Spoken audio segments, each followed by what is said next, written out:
Sometimes you get that feeling your marketing simply is not working as expected. You can't put your finger on it, but something's off. The phones aren't ringing as much as they used to, customers are not coming in to see you as frequently as they used to, and your website inquiries are down.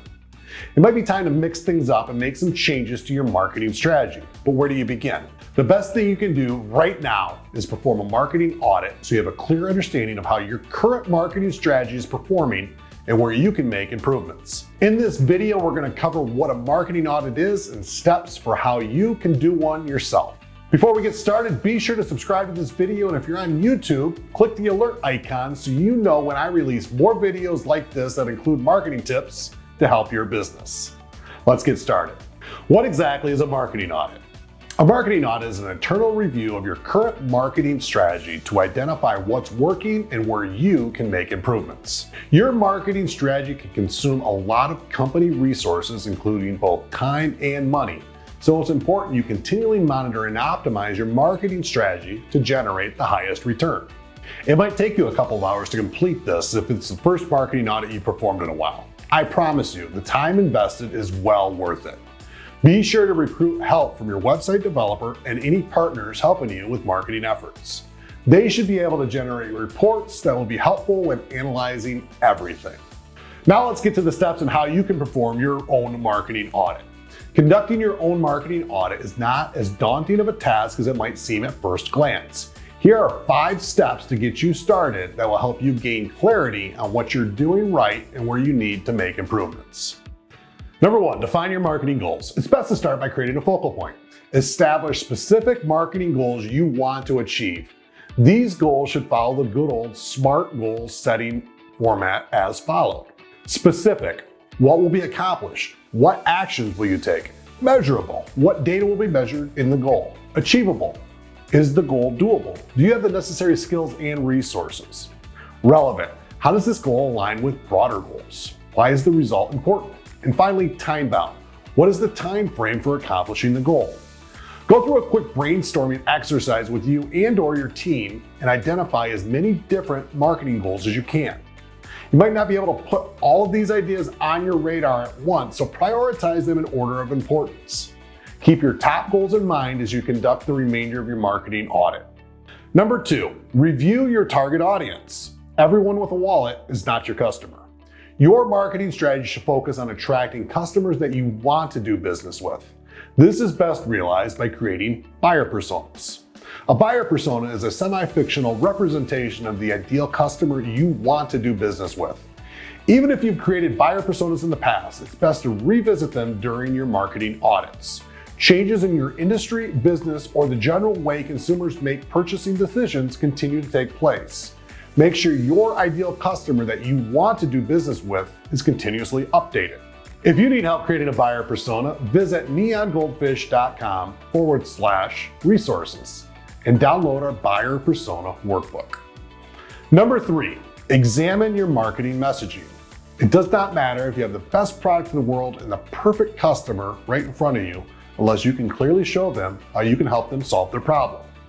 Customers make purchasing decisions to avoid pain and seek pleasure. Which one does your product or service provide?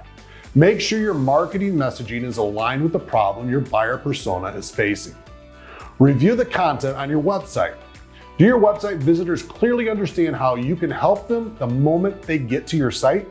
The value you provide or what's in it for them should be front and center. All those features and benefits your product or business can provide is detailed out is awesome, but they have to understand the value.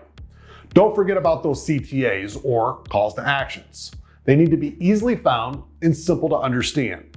You worked hard to get that potential customer to look at your ad, visit your website, read that email, or watch your video. Don't hope they figure out what you want them to do.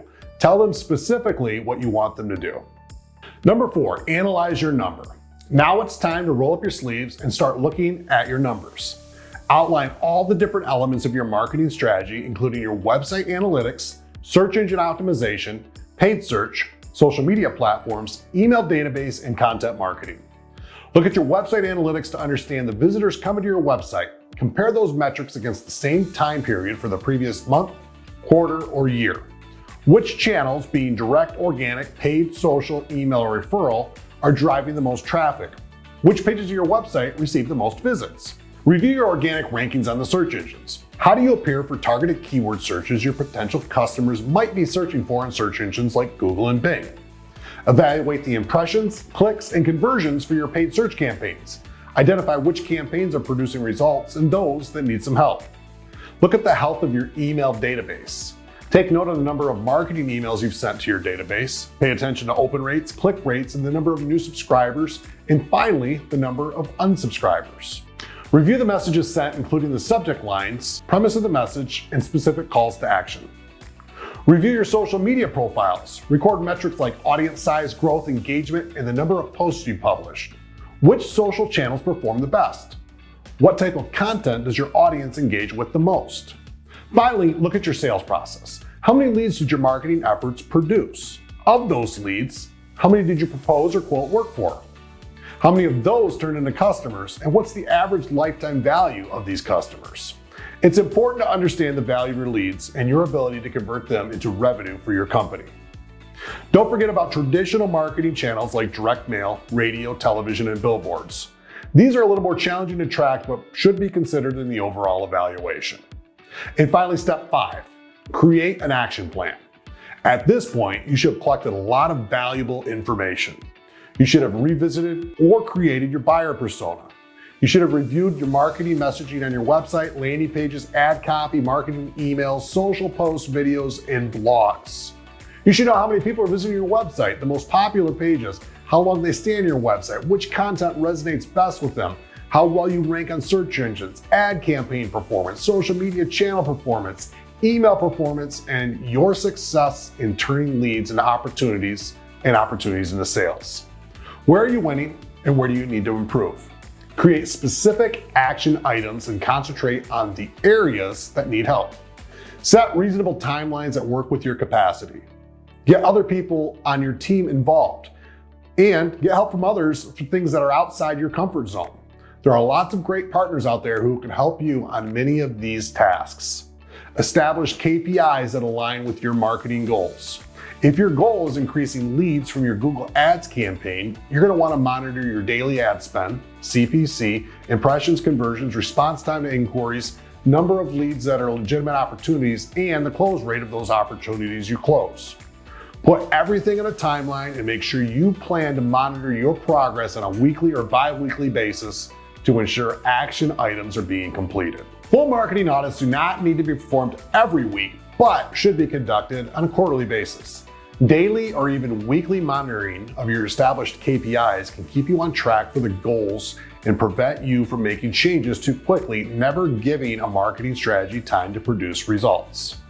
Marketing audits are not something most people perform on a regular basis, so don't let this entire process overwhelm you. The first time through will come with a bit of a learning curve, but it gets a lot easier each time you do one. Of course, if you need help with your marketing audit, the Neon Goldfish team is here. Visit neongoldfish.com to schedule a call with a member of our team to chat about how we can help you complete a marketing audit and develop a plan to get your marketing strategy back on track.